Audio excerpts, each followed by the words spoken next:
Good morning, everyone. This is Paul Cones with Courthouse Direct, and we're going to spend the next few minutes kind of reviewing different data sets that we have on Courthouse Direct and really talking about kind of the future of land title and what we're trying to do on our end to help you do your job more effectively. I do have Jennifer Riley on the phone who's going to be monitoring any questions. Jennifer is our alliance manager that works with a lot of our vendors and works with our customers daily.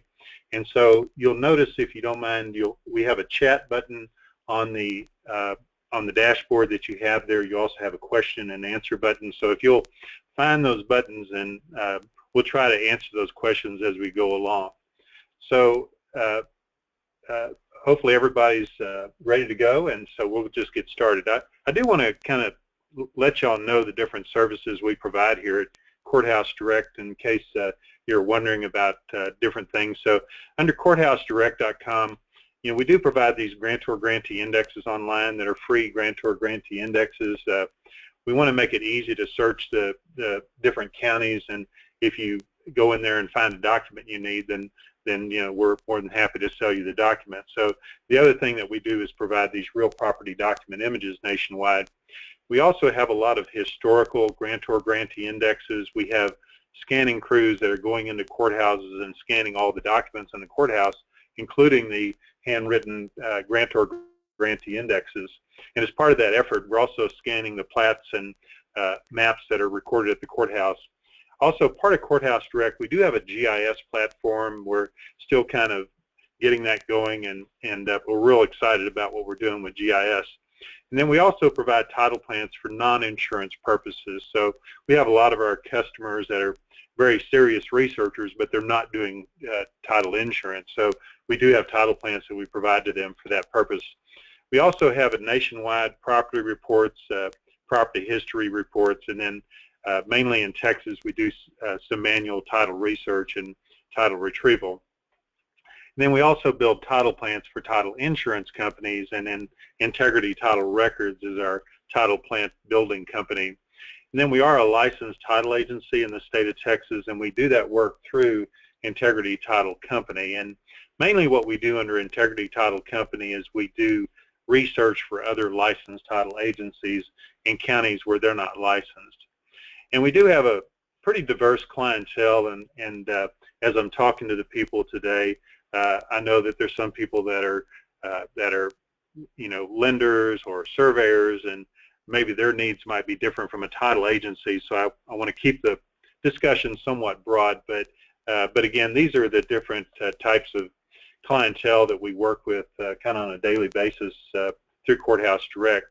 Well, I picked up the newspaper this morning, and this was a headline in the business section in the Houston Chronicle, and we know that oil prices went to close to $26 a barrel yesterday. So you see my headline there that says it's time to rethink maybe how we do business. I think when times are good, you don't mind maybe spending a little more money, sending people to the field and that sort of thing. But if you can do more of your work online and feel comfortable that you're getting everything, that's probably a better way to do your work. And we want to give you the tools so that you don't have to spend as much money. So our goal really is to make you aware of the different resources we have.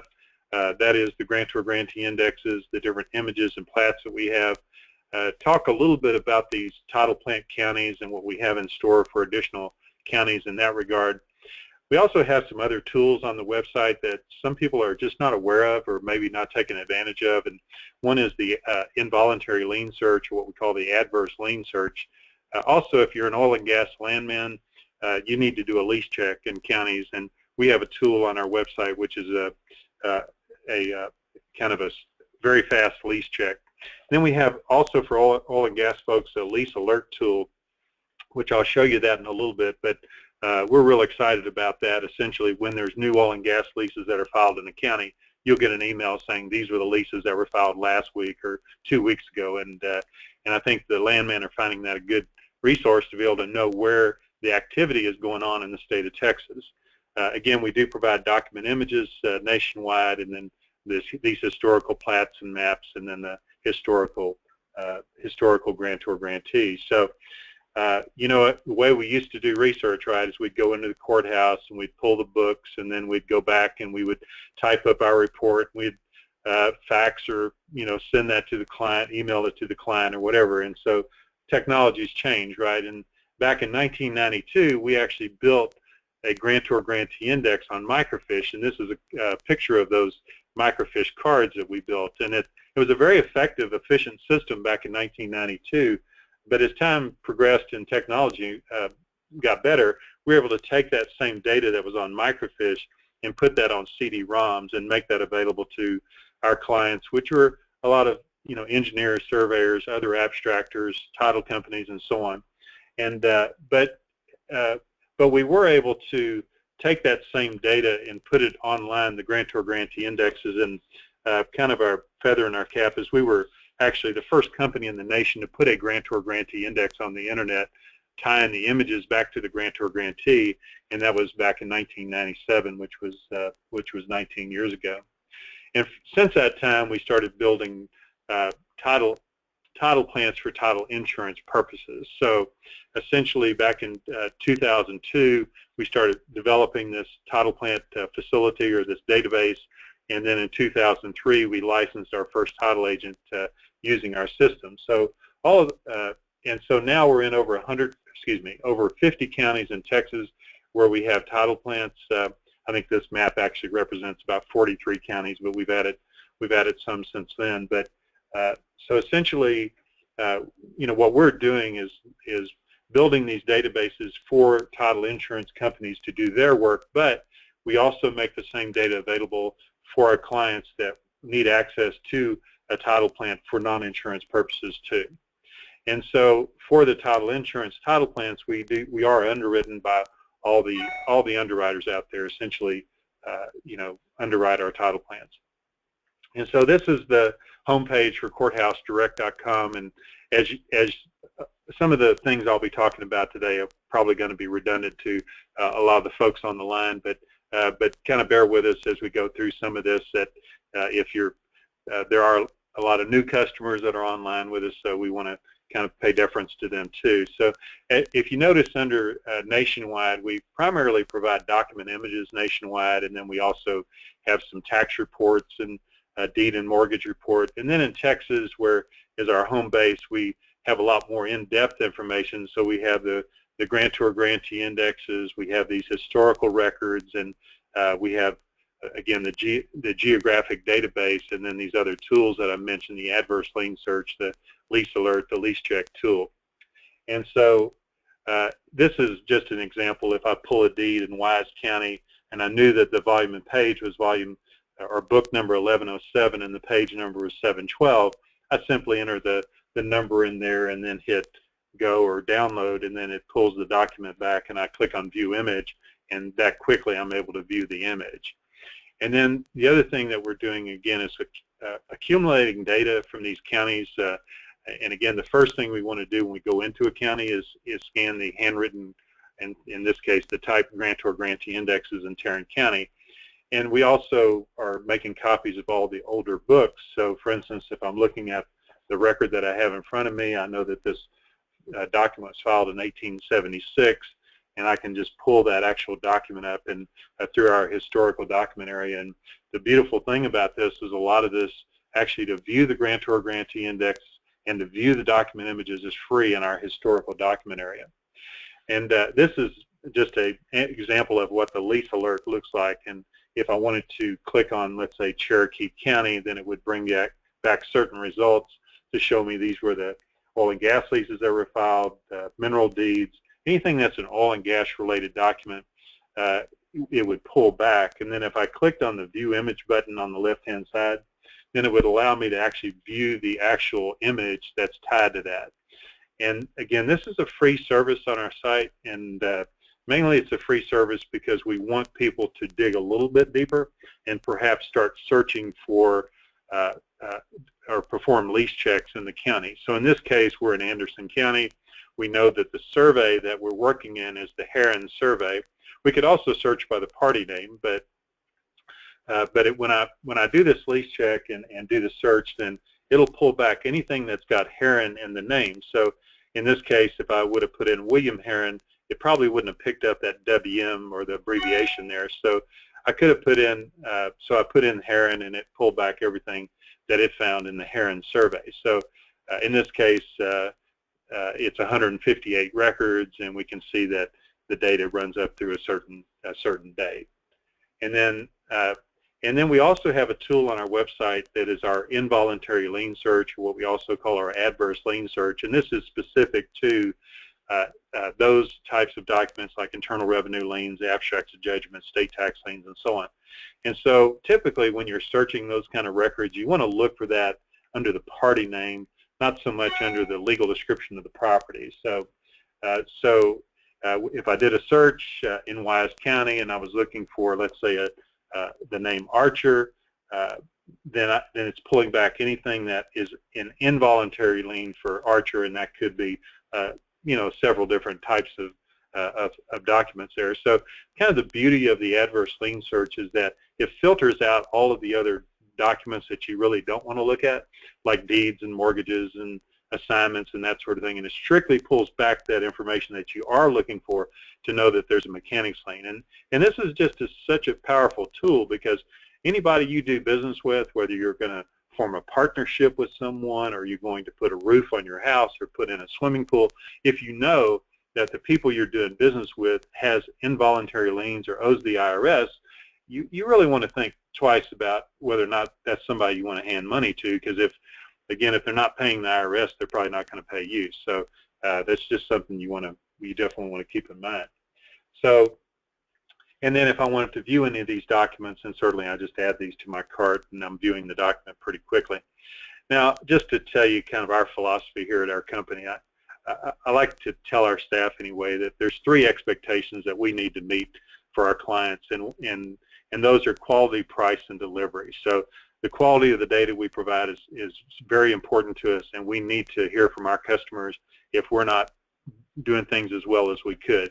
And then price and delivery are kind of communication issues. Are we communicating price, and we communicating delivery times to you?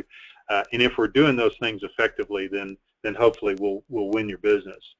Now this is coming soon, and that is we really are looking at a rework of our website where you can, when you get to the site immediately, you can put in an address or put in a tax ID number or an owner's name and be able to drill down to the property immediately. So this isn't something we've launched yet, but I just wanted to kind of let y'all anticipate that we're not staying where we are. I mean, we're going to progress. We're going to make these databases easier to use and faster to get to, and that sort of thing. So I kind of want to assure you of that we're not kind of resting on our laurels. So again, this is kind of the last slide here. That's our building here in Houston. But let's go and actually do some searching here in the title plant. And so I'm going to go over kind of my regular little demonstration that I do, and certainly call or send a message to Jennifer. She'll be kind of monitoring these questions and stop me any time, and she'll break into the conversation. But mainly the way we make our money is by providing document images online. And if you see the button that says Real Property Documents, and then you click on Available Counties, you'll see nationwide we have 1,157 counties where we have document images, and you'll see in Texas we have 175 counties in Texas where we have the document images. So if, for instance, if I just drill down, and I like to use Harris because it's real familiar to me, but if I know the file number of the document that I need to pull, then I can just put the file number in right here and just click on Buy Document, and just down below I can just click on View Image, and then I'm looking at the document. So that quickly I can get to the document. All of our customers that are on the line that subscribe to our title plant, Integrity Title, please keep in mind that your username and password also works under courthousedirect.com. So for instance, if you weren't licensed in Harris County, but you needed a copy of a document in Harris County, then you get kind of a special pricing because you're a title agency leasing access to our database. So, and that's actually true for the Grantor Grantee indexes too. So if I click under Grantor Grantee, then I click on available counties, you'll see all the counties in Texas mainly where we have Grantor Grantee indexes, although we do have some in California. So for instance, let's say you bought some title research in a county, but you're not licensed in the county, but you have a client that's telling you, hey, I think the guy had an IRS lien against him, or I think he's got a mortgage. You certainly can call back the company that sold you that search, but sometimes it's not a bad idea to just go in and just do a quick search and see what you find. So for instance, in Harris County, you know, if I wanted to use the Grantor Grantee Index in Harris County, this is kind of like a super index because you not only can search by Grantor Grantee, but you can also search by the party name where you're searching both the grantor and the grantee. And then you have a capability to do what we call a sub-search. So the sub-search is a very, very powerful tool, and I'll show you some more of that in a second. But we also expose the ability to search geographically by subdivision, lot, and block. Similar to a title plant, but we don't really call this the title plant. So essentially, you can search geographically here, but it's not the title plant. But again, if we can provide this as a tool to you, and it makes you more productive to get to the information you're looking for, then we think that's a good thing. And again, we want to sell copies. So if you pull results back that help you, then and you buy copies from us, we're going to be pretty happy with that. But if I were searching a name, let's say like Smith, and then the first name is Anna, and a lot of people have seen me do this search before because it's kind of an interesting search. But if I run Anna Smith, I can see, looking from left to right, the grantor, the grantee, the document type. Different counties have different abbreviations for document types, and then the clerk file number or document ID number, the filing date, and then the legal description of the property. And we display 100 records to a page, and therefore we have 6 pages here because we have 534 results. Now, if I hit the back button on the browser and I know that this Anna Smith owns some property in the Duckworth survey, I could spell out Duckworth, but I can just put in a few letters there and say, go match Anna Smith and Duckworth. And very quickly it comes back, and you can see where the colors are matching across there. So it says, hey, I found a result, and here's the results that we found. So if I hit the back button another time, and let's say I know that she did business with someone named Marshall, then I can do a sub-search against Marshall and more or less do the same thing where I'm matching Smith and Marshall. It's pulling back just those results that match Smith and Marshall.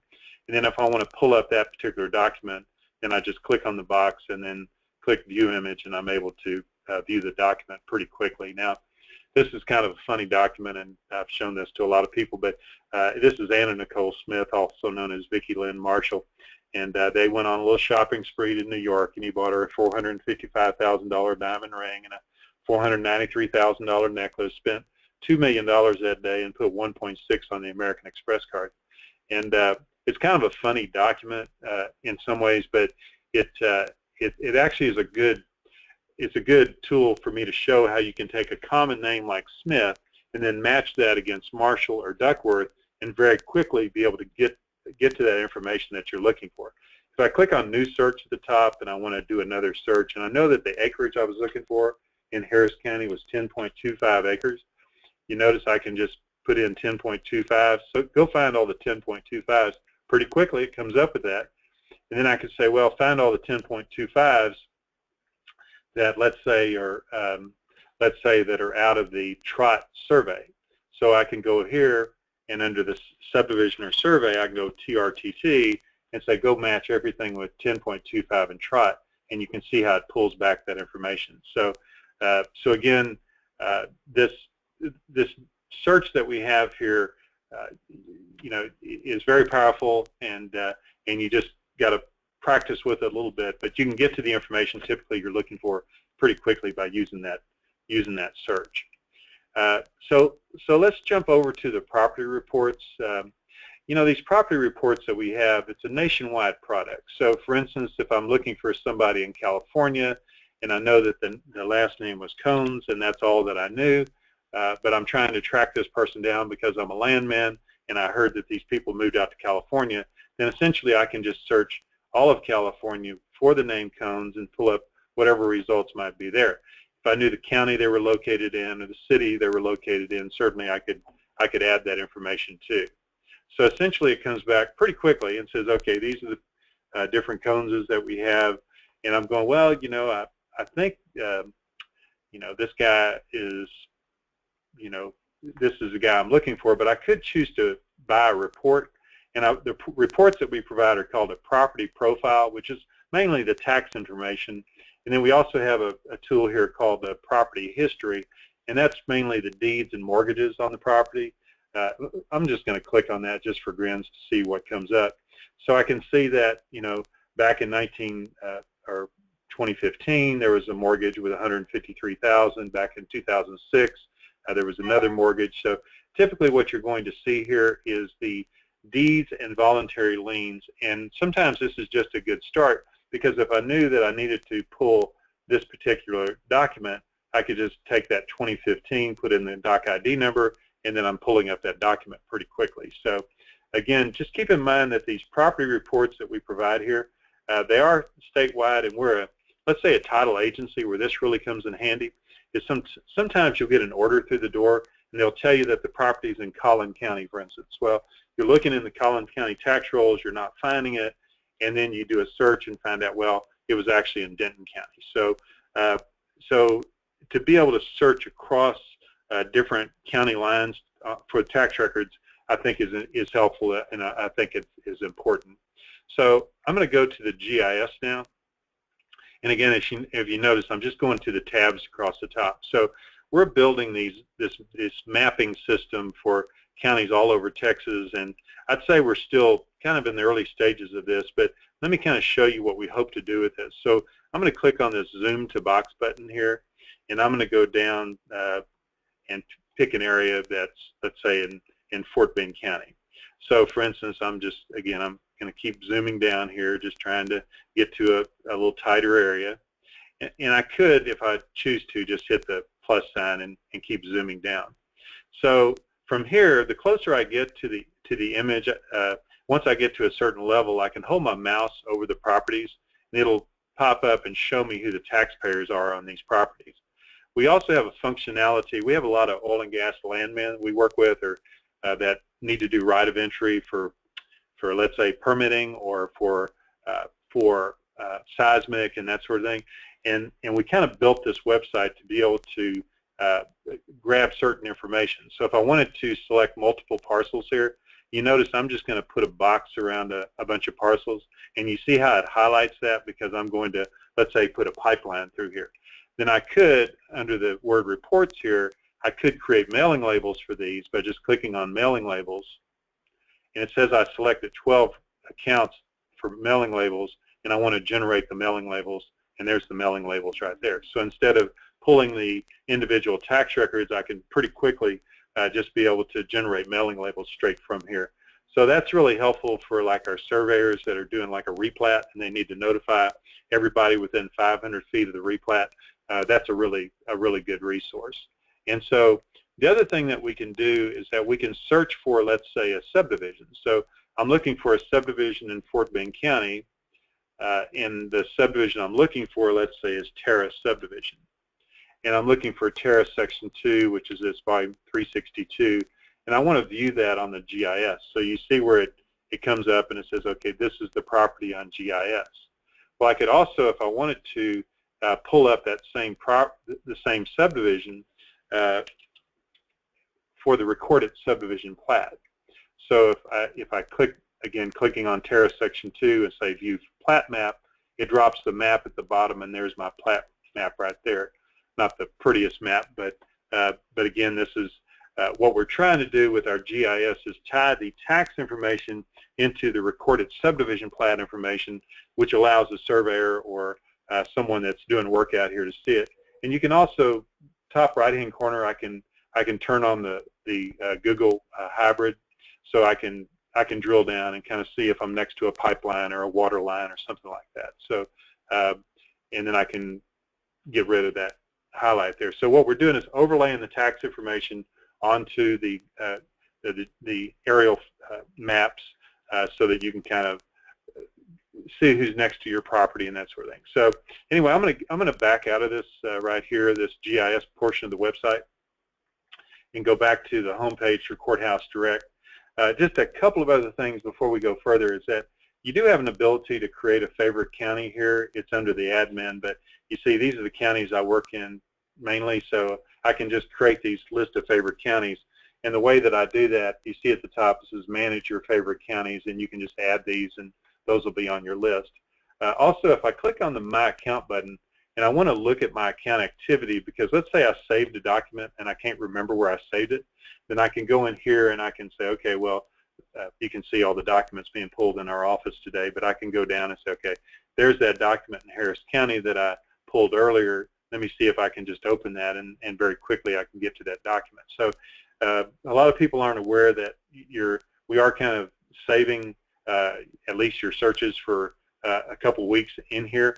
So if you needed to go back to something because you forgot where you saved it, as long as you're putting, particularly if you put in a GF number or client number, you can get to it maybe a little bit quicker too.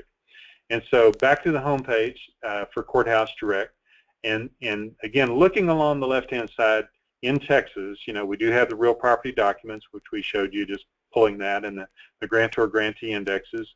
We also do manual retrieval. So if I just click on manual retrieval, it brings you to another page here where I can click on the order form and just use this order form to be able to request, and it already fills out my information. It knows who I am, and if I just needed a document retrieved or something like that, I can pretty quickly just order that here. And then the other great tool that we have is this historical document area of our website, and this is kind of, I would tell you, this is probably the largest collection of real property indexes and images in the state of Texas. And I want to show you that very first folder at the top. If I'm a land surveyor and I'm needing to find out if there's deed restrictions in a subdivision in Harris County, I could research the deed restrictions, but I could also go in and maybe pull a prior title commitment. The same way that our researchers would want to look to see if there's been any prior restrictions. So if I go here, I can see under Schedule B1, these are the things that are being referenced for the deed restrictions, and obviously this was prepared by a title insurance company. But if let's say, for instance, I saw more than one deed restriction, then I might pull that because I want to see, okay, what did Stewart Title come up with? What did First American come up with? If they came up with the same answer for deed restrictions, you probably can feel pretty good you've got everything. So, but again, if you notice those folders, when I opened them up, you could see that there's the copy of the plat itself, which it would cost you $1 if you clicked on that plat button. And then if I pulled the prior commitment or the base file, then it would cost me $1 to view that, and then another $1 to download. So this portion of the site, it does cost you when you're viewing. But let's go down to another portion of the site. These are all the counties where we're accumulating data. So if I go into Harris County, and you can see the different records that we have in Harris County. So we've got, just to break it out for you, so we've got things that we label as deeds. They could be a mortgage, or in this case, you see it says contract right there. But it's any kind of a document, if you will, that is filed in the record, where someone wants to look at the document. And then we have maps. So there are a lot of different kinds of maps, tax maps, and engineering drawings and that sort of thing, condo maps, recorded subdivision maps, deed record maps. So you see, particularly in Harris County, there's a lot of different types of maps here. And then there's certain counties where we do have what we call back plants, where we do have the older records. In this case, this is Harris County, which goes from 1836 to 1971. And I'll show you that in a second. But back at the top, you see where it says deeds A through 377, and next to it, it says multi-page. So you typically want to click on multi-page because that's going to give you where the pages are already stapled together. So you see how that document jumps from page 6 to page 8. So what that tells me, that's a 3-page document. And the first page of the document actually starts down here at the bottom. It's a deed from Dyer to Harris County. And then if I want to turn to the next page, I just click the arrow button at the top, and then the last page, I'm on the last page. So we do still have the individual pages, but once we staple them together, we make those available. If for some reason a document wasn't stapled together properly, then you could go back to this deeds A through 37, 33 and be able to pull the document up. If I wanted to look at an oil and gas lease in Harris County that's older, I would look at that under the contract records. And then, so again, you can see where, where we've gotten all the information, at least all the deeds from sovereignty in Harris County. That's 1836 to 1959, and then we have the grantor grantee indexes and the deeds tied to those for the later information. So now let's just look at the plats here. So most all the counties, we do have a plat index and also the plat images. So if I knew that the plat image I'm looking for is volume 109, page 1, then I would go to essentially roll 109, page 1, and there's my plat. In Harris County, you see those little kind of lines across there. Essentially, I can look at this and know that it's a 5-page map. So if I wanted to drill down a little bit deeper, then I can just turn to the next page and be able to drill down to that. So this is like, to me, it's like pulling the book off the shelf. If I knew I was going to volume 301, page 30, then I would just go in here and go 301, page 30, and very quickly I'm on that page. So, so we try to make it just really as easy as we can to pull the documents.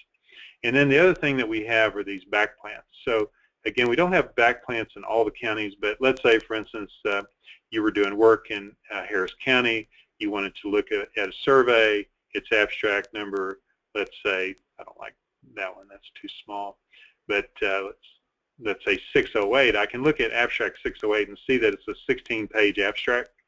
And so from here, I would open the abstract. This is what we call a worked out survey. So essentially these properties have a track number that's assigned to those, and then as I flip through the pages in the title plant, then I can just follow those track numbers. So and you can see the first record here is 1841, which is this Noble survey abstract 608. And so again, you can just follow the numbering system, if you will, on the right-hand side, and pick up all the documents that you need that are related to, whatever the numbers are.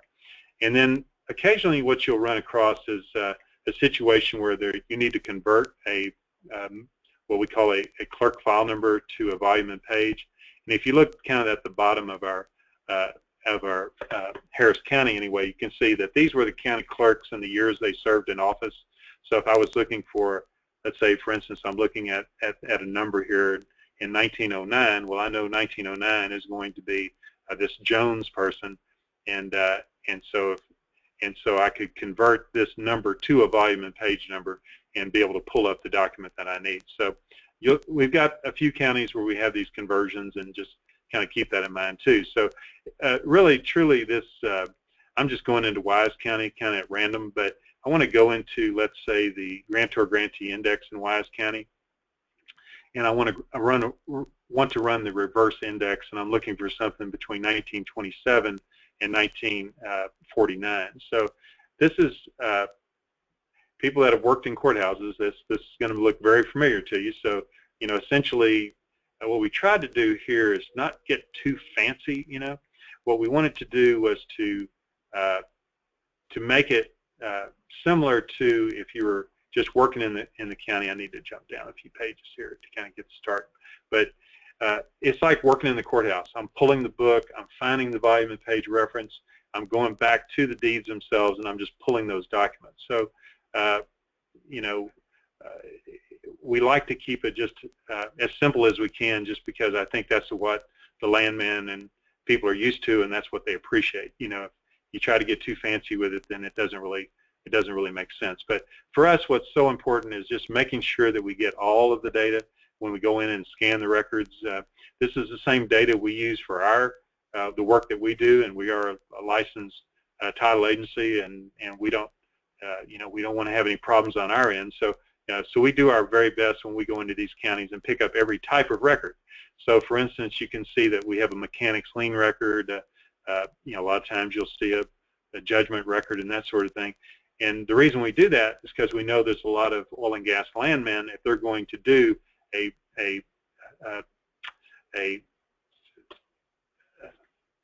certified title report for drilling or whatever, then they're going to need to look at all the records, and the attorneys they're working for are going to need to look at all the records. So, so again, this is in some ways, I would say where we're at in terms of scanning county records, we're probably about halfway through, maybe a little bit further than that.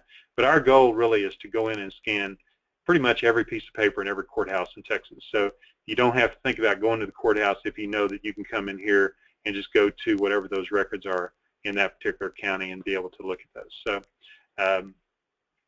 so again, that's how we do that. So I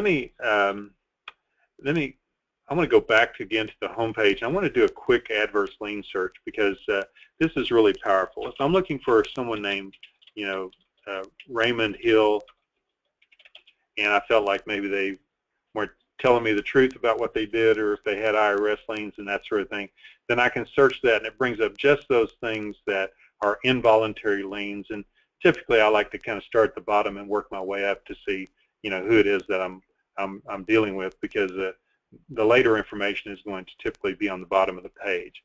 And so that quickly, I can just do a quick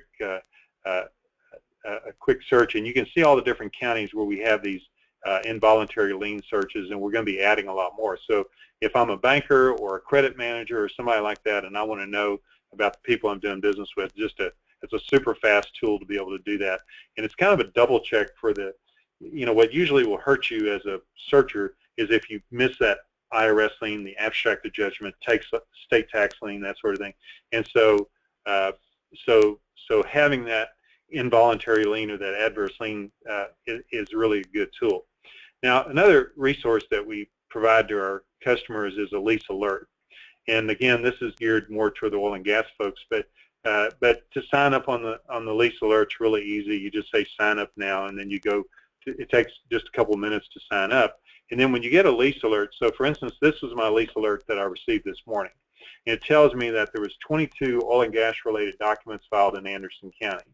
It also tells me that there was 132 in Atascosa County. So for instance, if I click on Anderson County, these were the most recent filings that we see in Anderson County, and you can see mineral deeds down here, on 12/30. So apparently we got the date at the end of the month. So if I wanted to look at one of these documents, look at this this oil and gas lease, or look at this memorandum, then I could just click on the document itself, the view image document. Down at the bottom, I have a choice to open, so I'm just going to open that, and here's my document. And again, this is a free service. So if I'm able to look at this and say, okay, look, obviously there's activity going on in an area that I'm leasing in. Let's say it's the Bowen survey. I need to know about that, and so now I need to do a lease check. So, for instance, there's a button at the bottom here that says Oil and Gas Lease Check, and then I can pick the county. Again, I'm just going to pick Anderson County, and I know what I'm looking for is in Anderson County is I think it was Bowen. If I got that right, Bowen was the name of the survey. So now I want to look at all the oil and gas activity in the Bowen survey, and I can do that lease check to be able to look for that.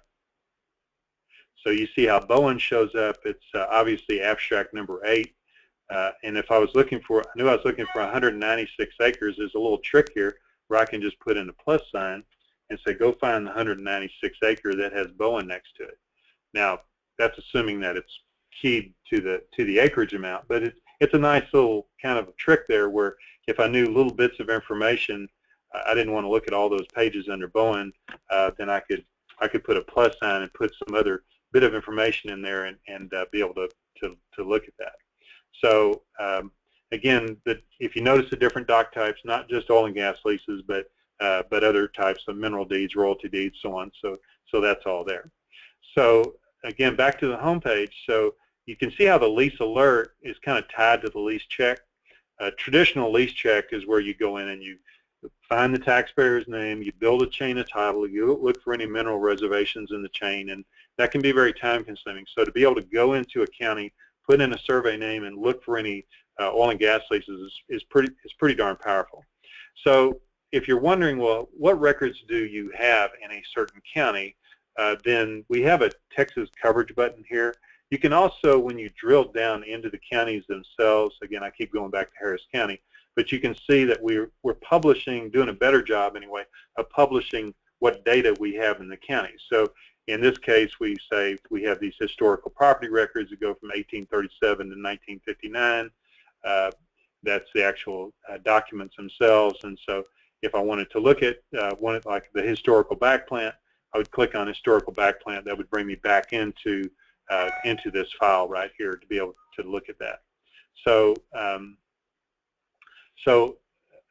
so again, if you're wondering what records are there, you can drill down to the county and then you can see it there. But again, if we look at along the left-hand side where it says Texas data coverage, this is all of our coverage for all of our data. And I'm going to go down to the very bottom here, and you notice that we kind of define what these are. So the Grantor Grantee index that's searchable is an electronic index that is tied to, is one that's already been keyed either by the county or by ourselves.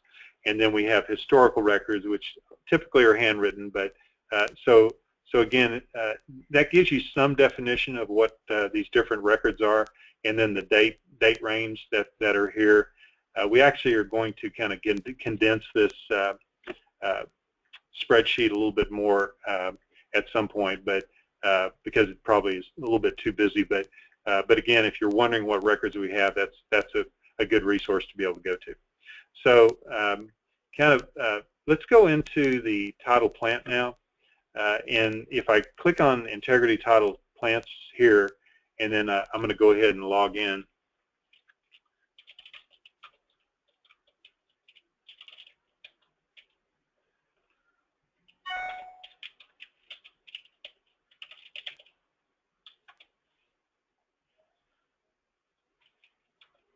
Got to be able to spell my name right.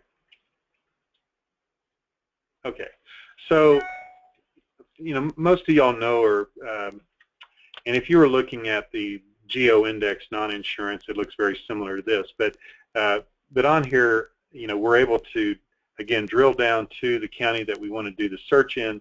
In this case, we're going to look at Harris County, and I do have a legal I want to run here, and it's called Barclay Place. So B-A-R-C-K.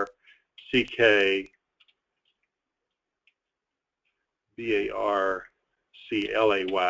place, and I know that I'm looking for lot number 121, and I'm looking for block number 5. Now, until yesterday or the day before, you used to have to put in an L and a leading 0 and a B and a leading 0.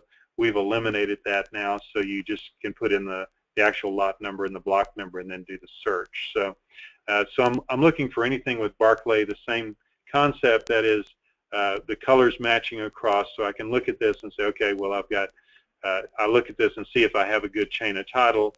If I have a good chain, then I can feel comfortable, let's say, for instance, that this Blue Rocket Holdings is the latest owner of the property, and then I'd want to run Blue Rocket's Holdings. So again, I'm building a run sheet, so I just would name this typically by the search that I did, or if I was using a job number or a GF number, I would put that in. So I was looking for lot number 121, and I was looking for block number 5 of Barclay, and I'm going to add that to my report. Once I've done that, I can go back to this Blue Rocket Holding and just click my mouse on that, and it will go ahead and populate that into our general search.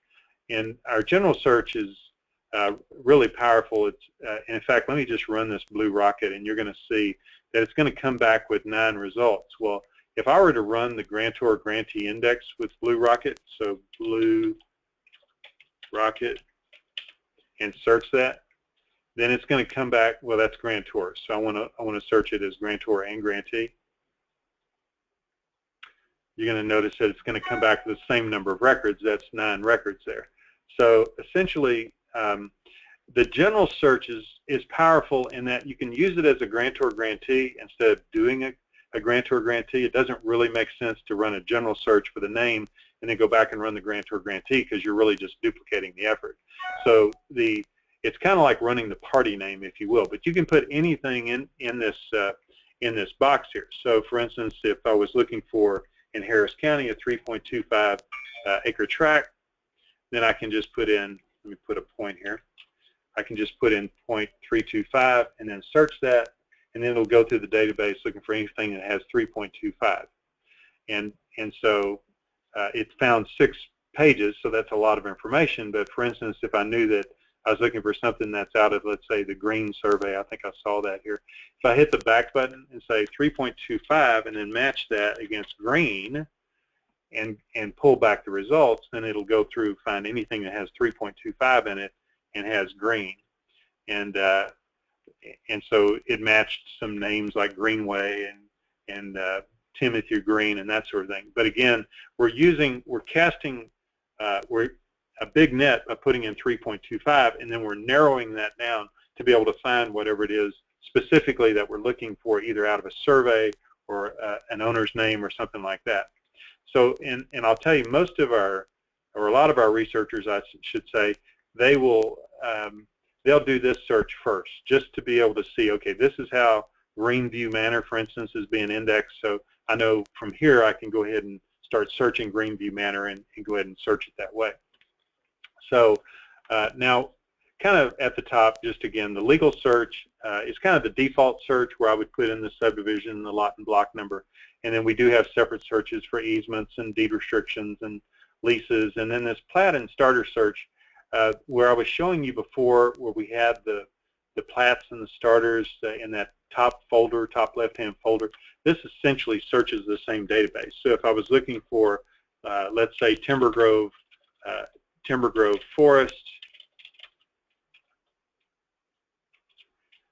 and I'm looking for section 4.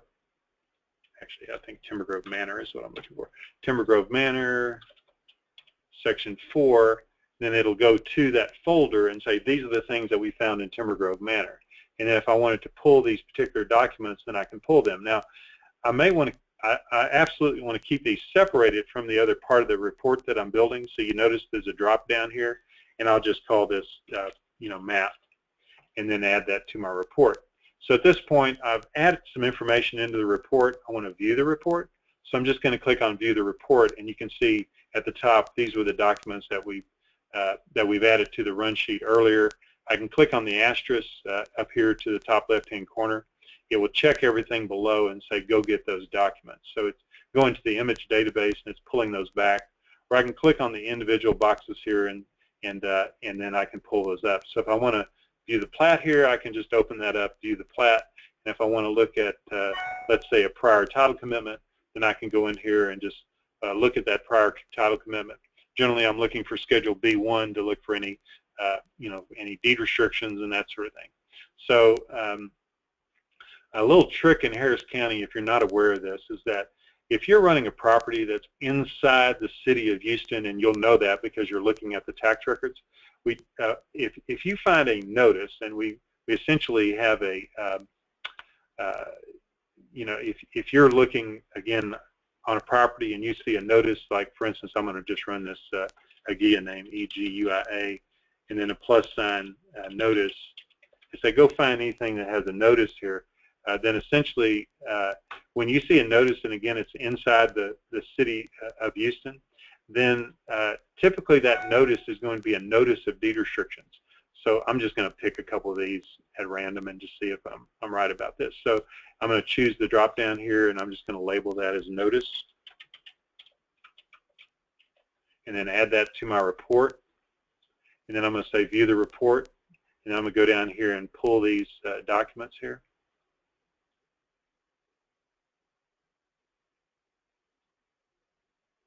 And let me open a couple of these up.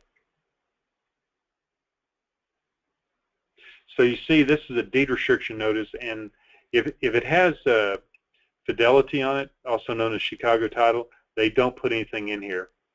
But pretty much every other company besides them will put in the actual deed restrictions. So you see, this comes right off of Schedule B that's being prepared by the title companies in the area. So that's a nice little clue there. Now, this property is not within the city of Houston, so this is a notice of a mud district taxes. So if it's not in the city, you may see 2 notices filed the same day. One of the notices could be a notice of deed restrictions, and the other one could be a notice of a notice of a water district.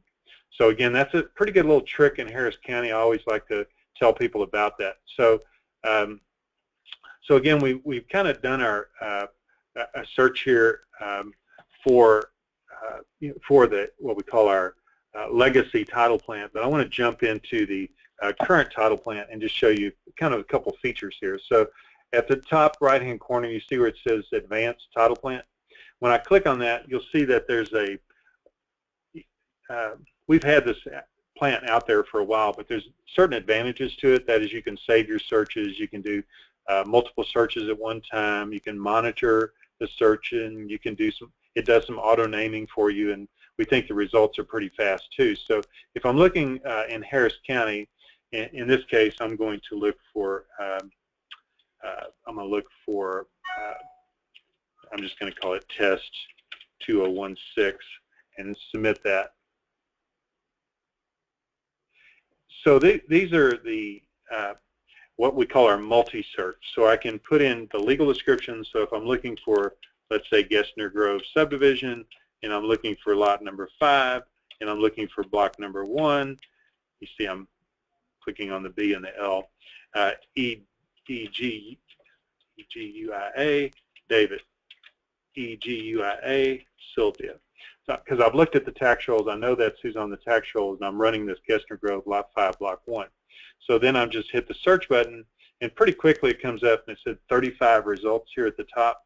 And if I drag my mouse to the bottom, you'll notice that it's doing a lot of other searches here. So it's doing the deed restriction search, the easement search, the general search, the involuntary lien search, and so on. And so from here, I can say, well, these are the documents I want to add to my report. So I'm just going to add a few here just to kind of show you.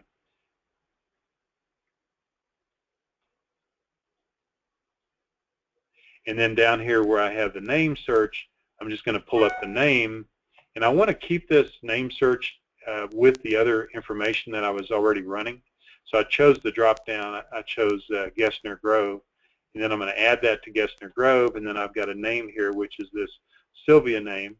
Now in the case of Sylvia, there's some Oak Forest stuff here. I'm not really interested in Oak Forest, but I do want to keep it all in the same report. So I'm just clicking on these and just adding these, anything that says Gessner Grove and not the Oak Forest information. And then I see that there's a, looks like an involuntary lien or adverse lien with David Aguirre. I want to keep that separated. So I'm just going to add that. And then I want to look at the deed restrictions. So I just click on restrictions. And again, these may or may not apply. I just want to show this for demonstration purposes. Then I'm looking for easements. I'm just going to add a couple of these records here for easements. And at this point, I'm ready to view my report. So I'm just going to click on View Report, and there's all the information I added at the top. Now, you always want to get in the habit of sorting your information under file date to keep everything in chronological order. And then from there, I say, okay, there's my adverse liens with had David's name on it. Here's my deed restrictions. Here's my easements results. So if you think about how a title commitment is created, you're looking at the top is your Schedule A and Schedule C, because that's going to be your ownership, your legal description, and any outstanding liens, mortgage liens, and so on against the person or the property. And then you notice under this adverse lien search, that showed up at the top too. You see where it's that AJ is up here. We sell a lot of searches to other people, and what we try to do is break out the adverse lien just so it's very obvious that the adverse liens exist there, and then you can see the deed restrictions and so on. So for instance, I want to save this report, and when I open the report, I do want to open these documents using a PDF. So before I save it, at the top I do want to choose PDF, and then I want to save the report as a Word document. I could also choose to print and then copy and paste it to a Word document, but in this case I'm going to say save it as a Word document, and then I'm just going to click open, and it's going to open up the Word document. Now the format here, I like a page layout that is a landscape, and I want it to be maybe a little bit larger than what I'm looking at here, so maybe I want to do it as legal. So from here, I've done I have a pretty good looking run sheet. I've got hyperlinks to all my documents. I want to email this to my client who's across town, or I want to save this to my job folder or something like this. So if I click on share and then say I want to email this, as an attachment, and it'll open up the email. Let me get to it here. It'll open up the email, and then I can relabel this as just a run sheet if I want to do that. And then I just put in the name of whoever I'm going to send this to. And then when they get that, they're actually able to click on the document, open it up, and be able to view the document. So a lot of people, when you're sending out title commitments and you want to include the deed restrictions, you could go in and just pick those documents that are deed restriction documents. A lot of people, what they'll do, you notice what I'm doing here, I'm just like doing a copy and paste. So if I go copy and then I go to my email and I say, well, I want to just paste this in and send it to someone, I could just paste that in, and the hyperlinks are still there, and I'll call this a short run sheet.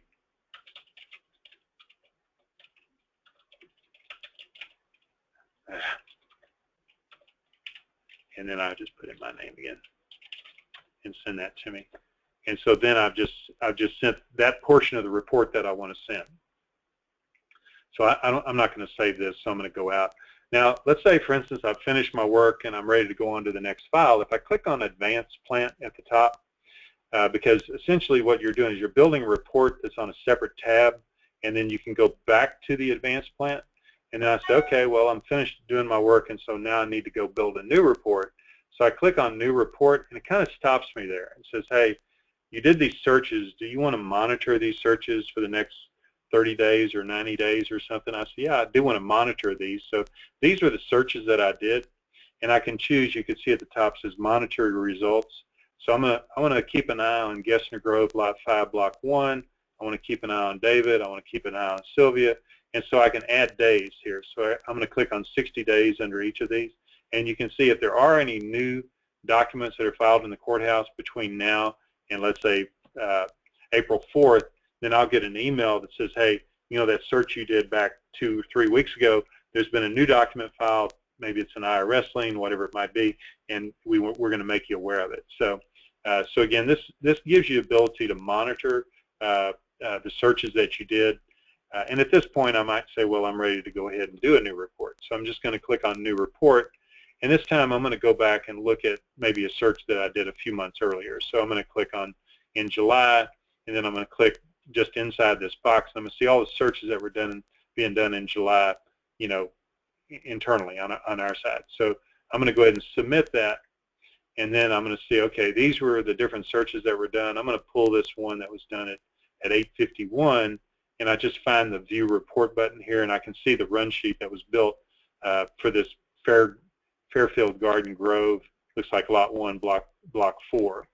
And from here, I can say, well, that's, this is, I can get kind of an overall look at what's going on here. But then I could say, okay, well, I really need to update this. So I can click on this Update Monitor button here, and then I have the ability to be able to look at do a search that essentially overlaps with the search that was done before. So there's a button here that says Update Selected. I click on that, click on Update Selected, and if you look on the right-hand side, you'll see all of these different, essentially, searches that are being done again. And because this transaction probably was refinanced or whatever, we do see that there's 3 records that are found here. I'm going to click on that, and down below it shows the 3 records that were filed after that, the last search that was done. So you can see there's the mortgage and a couple of releases here that are dealing with, with the same property. So from here, if I wanted to pull these, I know that we use this a lot whenever we sell title evidence or want to make sure that something did get filed in the courthouse. We use this as a tool to be able to do that. But again, it's kind of like a one-click update. Now, you do have to be in this advanced title plant to be able to use these features. You can't do a search in the legacy plant and then come back to the new plant and say, okay, I need to do this. I need to do this search. So let's see here. Well, Jennifer, I'm going to kind of turn to you and see if again, I do want to repeat that we are recording this session. So if there's anybody that is on your staff that was not able to attend, certainly we want to, you can play this for them. Also, we're available anytime. I mean, we want to be available to you if you have any questions. So Jennifer, do you have any questions that you're getting in from our listeners? Sure. Yes, we'll have this uploaded by tomorrow on our YouTube station, which can be found on our Courthouse Direct homepage. I've addressed most of the questions individually as they've come in. Most of them weren't for the group or were related to things that you eventually covered. But we do have someone requesting to do a right-of-way deed for Fort Bend County in Abstract 311 as an example. And everything else you've addressed, but right now while we're at the end, if there's any final questions, go ahead and submit those in the question category and we can try to get those answered either today on the webinar or we can follow up with an email later. Good. Well, I'm going to just go into the legacy title plant. They were asking about Fort Bend County, and a couple ways to show this, but we do have a button up here that's an easement button. So that if I knew that I was looking for an easement that was out of a particular survey over there, I don't have a survey name, but or if I knew that I was looking for, let's say, everything that was out of abstract, I think 311 or let's see, I think it was 311, then I could go in here and say, okay, let's look for anything that that's out of that particular survey or that particular abstract. I'm trying to look here. A lot of the counties we do have the abstract numbers broken out. I'm not really seeing that here, but so let me just put in this 311.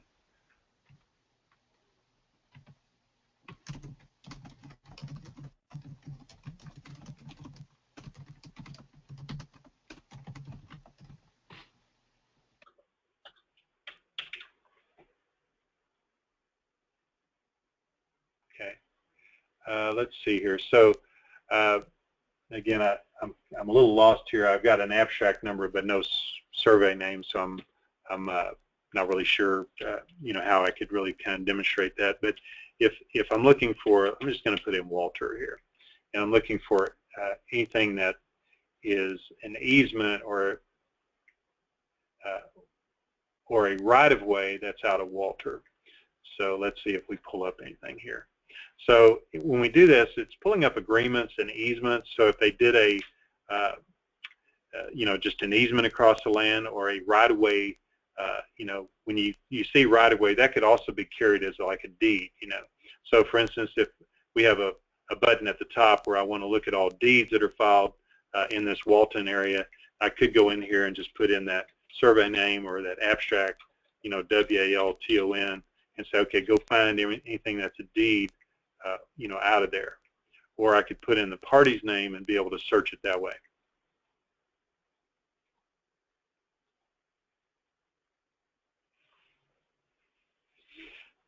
But essentially, you're building a chain of title and you're looking for any kind of right-of-way widening or condemnation and that sort of thing. So to be able to say, well, just pull out all the right-of-ways is just something that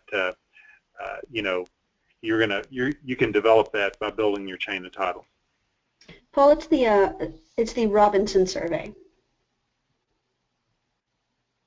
Okay, let's just do that. So I'm looking for Robinson.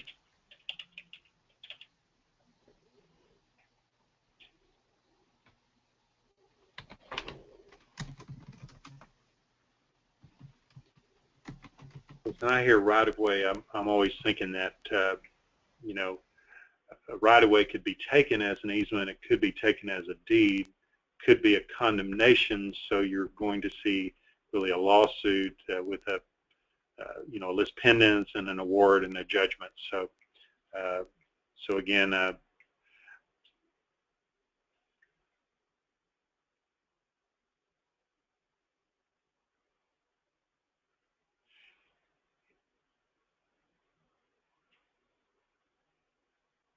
think I hit the search button.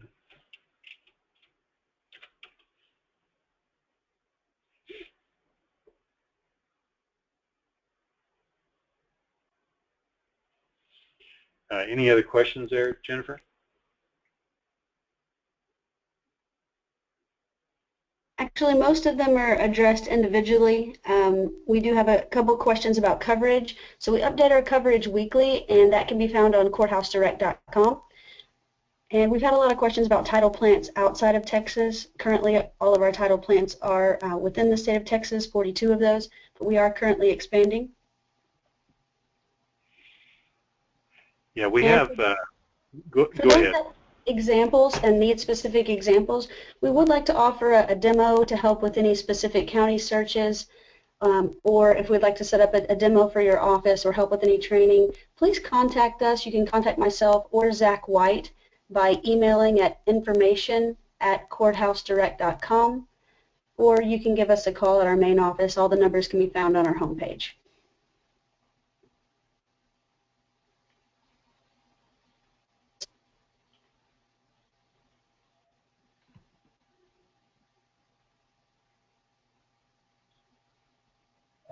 I have one question here about can any kind of search be done in Ector County, Texas? So let's just go to Ector County just to show you. So if I go to Ector County, again, good place to start is to, just go to the, Grantor Grantee Index in the county, and you can see the records go back to 1958.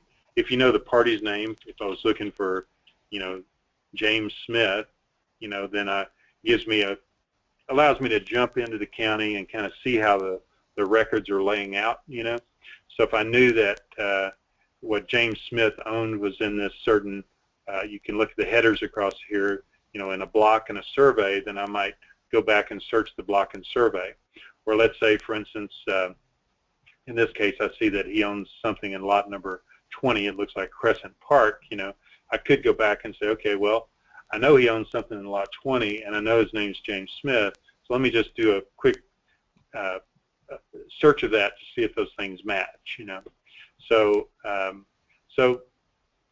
what you, I think, always need to do is you always need to look at, the Grantor Grantee Index is really the key to be able to build your chain of title, and then if you want to drill down to the property, we try to give you that ability to drill down to the property also by kind of expanding the Grantor Grantee Index to include some other search criteria, if you will.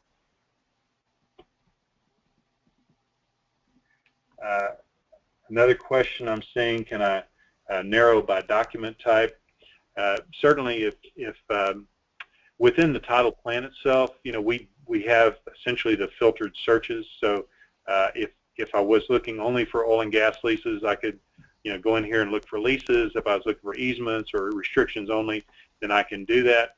If, for instance, I'm using the just the Grantor Grantee Index to be able to do the searching, then I would need to know the particular doc type there. So, for instance, if I'm in Harris County and I know that I was running the Grantor Grantee and I was looking for the party name, and let's say it's Jameson, Rick Jameson, and I know that the doc type I'm looking for is a deed or a warranty deed, I could go in here and match that doc type warranty deed against R. Jameson, and you can see how it pulls up just those different doc types that are R. Jameson. And so sometimes people are looking for assignments too, and you can actually sometimes take the file number for the deed of trust, and you can plug that in where it says doc ID right there, and then it'll go back and look for that where that file number maybe showed up more than once, So for instance, I'm just going to put in an arbitrary number here. I'm looking for L and then put in 6 characters here, and let me take the Jameson out of here.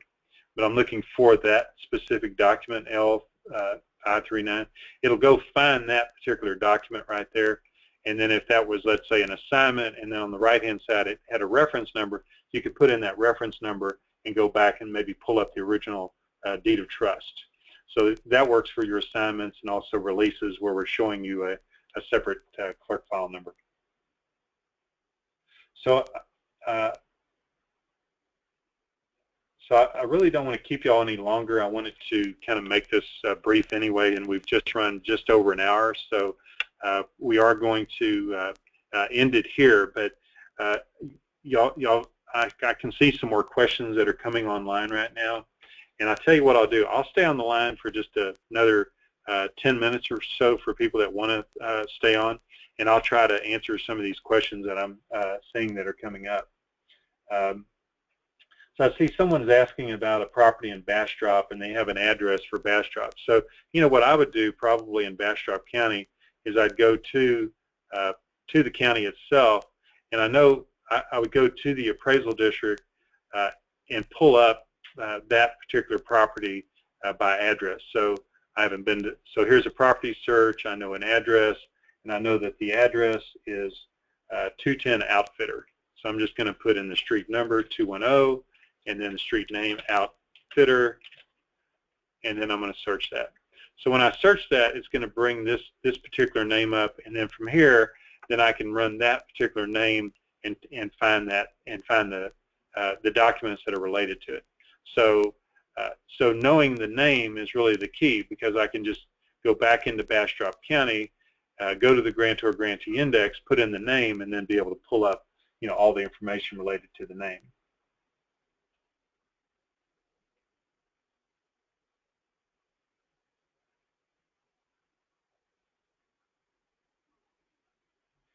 See here.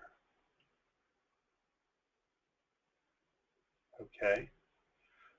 All right. Well, I think I've answered the ones that that I'm seeing here. But again, I want to thank everybody for being here today.